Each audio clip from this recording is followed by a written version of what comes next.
Good morning. This is the Lew Rockwell Show, and what an honor it is to have as our guest this morning, Dr. Ron Paul. What can we say about Ron Paul, the leader of freedom, not only in the United States, but all over the world? Millions of young people, and some of us older than young people, look to him for clarity and the truth in all kinds of areas involving economics, war and peace, the role of government, the economy, what the Fed is doing, and just 101 different areas.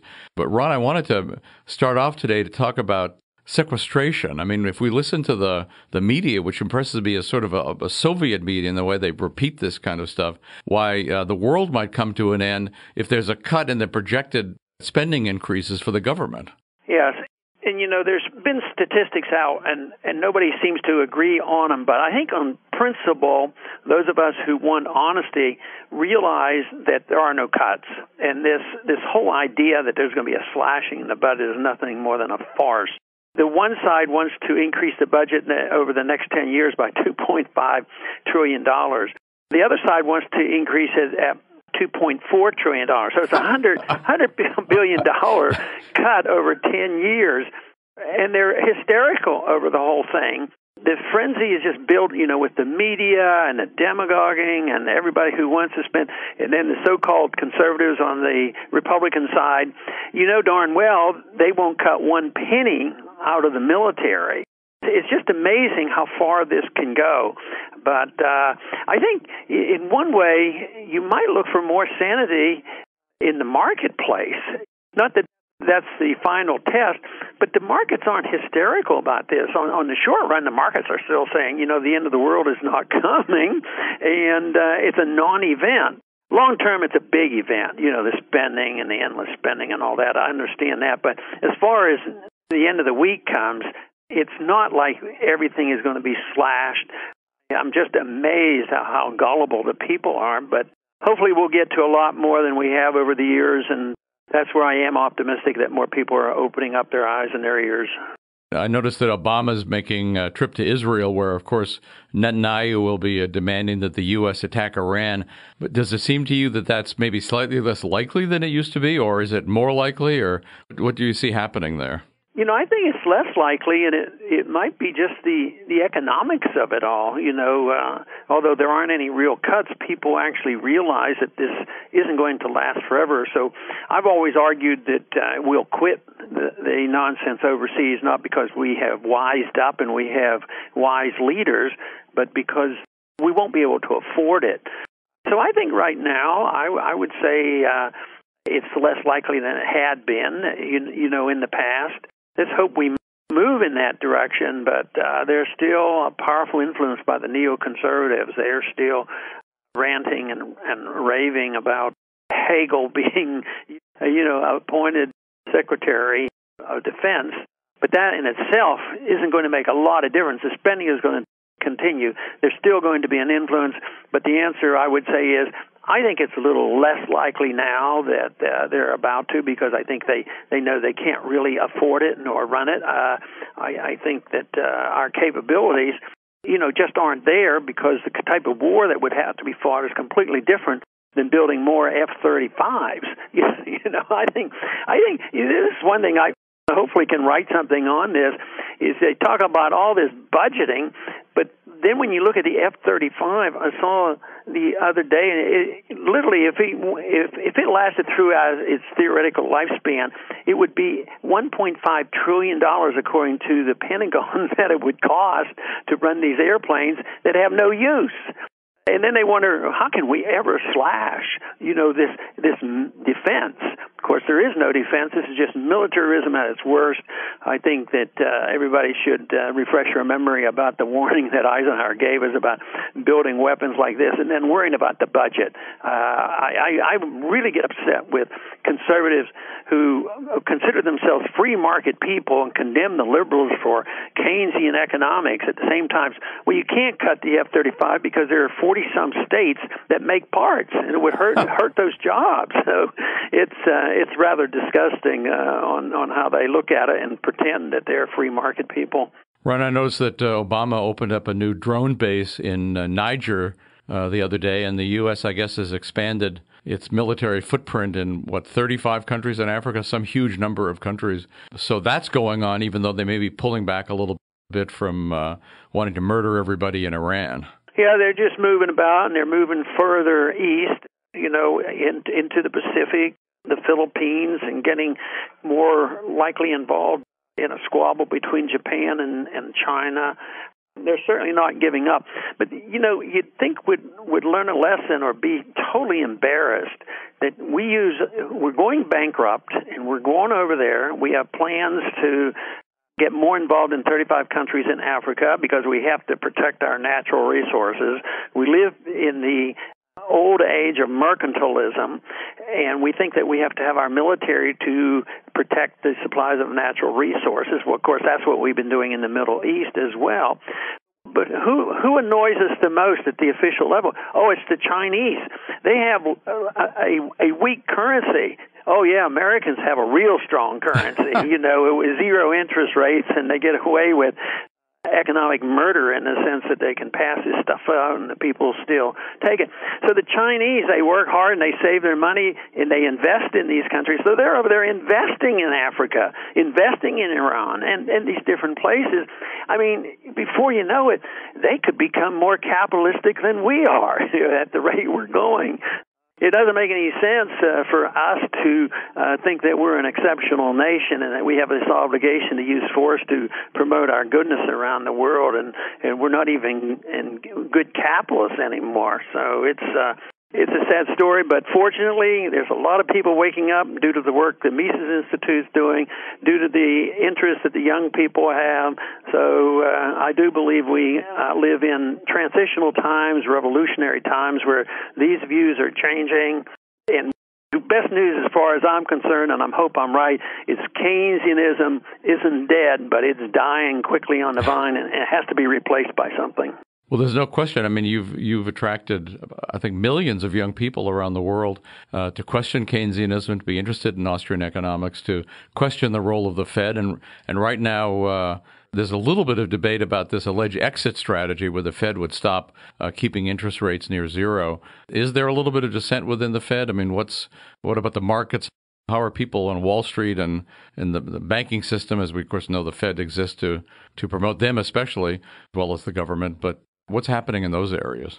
Yeah, I think there's a little more dissent because they realize, how insane the policy is, and you can't go on forever. But I don't believe that anybody has any clout except Bernanke, and what he says counts.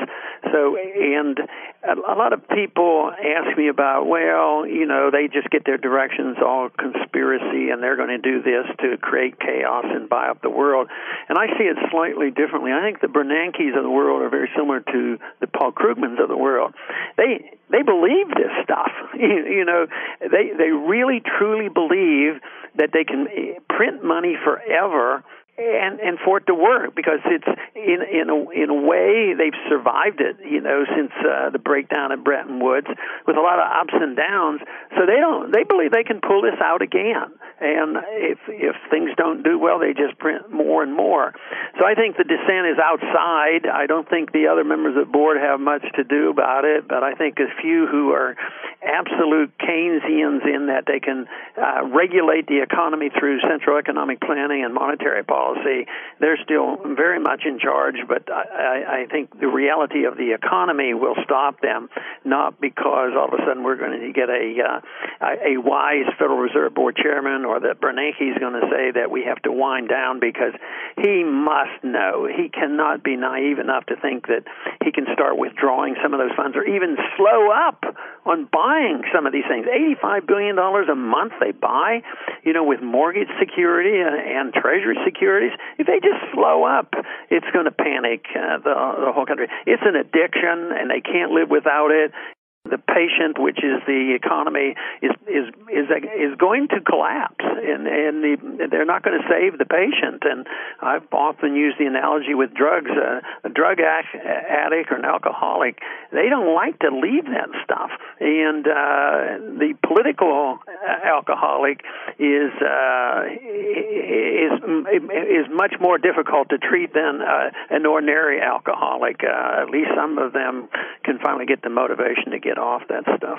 Ron, you've been the pioneer in asking what gold is there in Fort Knox, what gold is there in the vaults of the New York Fed, and who owns it. Are you encouraged by the fact that this seems to be an international movement now of people in Germany forcing the German government to ask for some of their gold back, and in Mexico, Austria, many other countries asking not to have the Bank of England or especially the New York Fed hold their gold? Do you think we'll ever get an audit of what's exactly there and who owns it? Probably indirectly. If the Germans want their gold and they can't get it back, then that will be the audit that will count. I don't think the politicians will actually do it.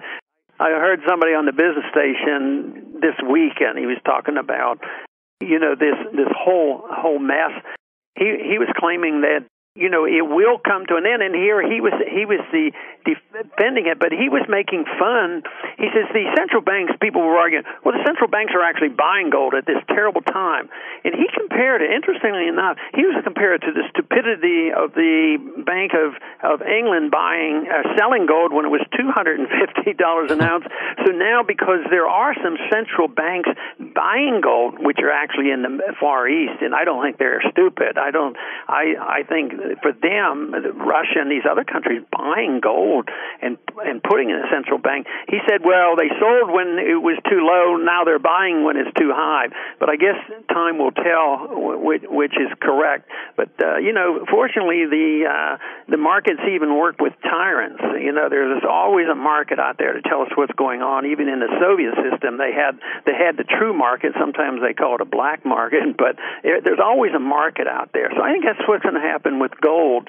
And you know how long you actually helped me many years ago on trying to get an audit, even back with the Gold Commission, and they wouldn't even accept this. So, no, I don't think that's going to happen, but I'm looking for the day when there'll be more foreign countries saying, hey, we want our gold back, and we do not know whether our gold has been committed, whether it's there or whatever.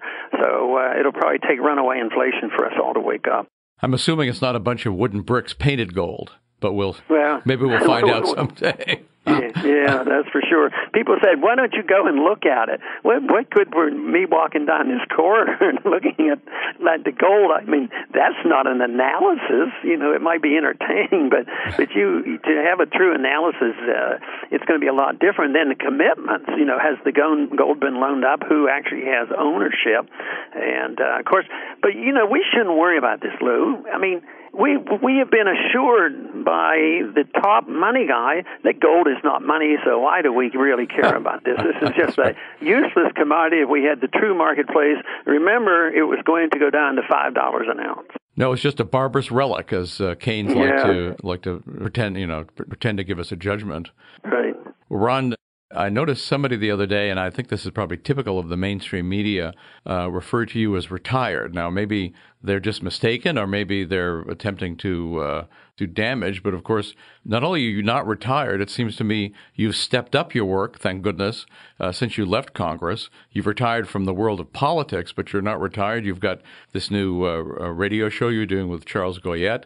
You've got your website that you're building. You're going to continue working in the areas that you've always worked in, whether it's questions of war and peace or the Federal Reserve and all other related areas. You're talking about, and you're going to be working in communications and reaching out to people in all kinds of new and different ways that accord with what young people are interested in, because they're not interested in a lot of the dinosaur media. They're interested in the new media. You've always had a special connection to young people. So I must say, I'm opposed to retirement anyway. It's an invention of Bismarck and FDR, and I think economically and in every other way a bad idea.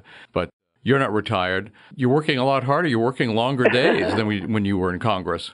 The opportunities are fantastic. I'd never believed they would be so much available that I could do.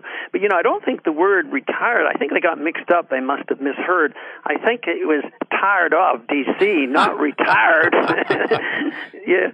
So even though I do go back and forth on occasion, especially go to George Washington University, so I will go into that area for special reasons. But yes, I was sort of tired of it. But the opportunity, this is what has fascinated me, how much has been available. There's so many opportunities I can't even take advantage of them all. But it allows me to do the things that I had been trying to do for so many years, but it's more or less on my time and my picking and choosing.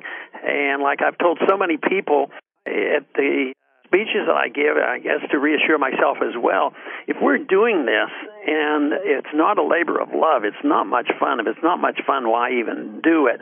And I enjoy it, and I think it's important. I get satisfaction from it, and I'm sure you have had the same experience keeping the Mises Institute going, getting the satisfaction of seeing so much good come from it. So I look forward to all the opportunities, and I'm going to enjoy it. Well, you are, and of course, you're continuing to be very much in demand on college campuses.